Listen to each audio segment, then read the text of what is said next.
కేసుల విషయానికి వస్తే పోటీపడి ఒకనికి ఒకడు అర్జెంటుగా కేసీఆర్ని జైల్లో పెట్టు, జైలు ఎందుకు పెడతలేవు అని ఒకడు, నువ్వెందుకు పెడతలేవని ఇంకొకడు.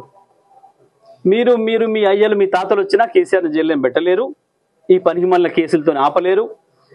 ఈ కేసుల గాండ్రింపులు అన్నీ ఒడిచిపోయి చూసినాం. ఏడాది అర్థం నుంచి మీరు వాగుతున్నది, అంతకుముందు 5 ఏళ్ళు మీరు వాగింది, మీ ఈడీలు, మీ ఐటీలు, మీ ఇంకోటి మీ సిబిఐలు అన్నీ 10 ఏళ్ల నుంచి 11 ఏళ్ల నుంచి డేగ కన్నేసుకొని చూస్తూనే ఉన్నాయి కేసీఆర్ని.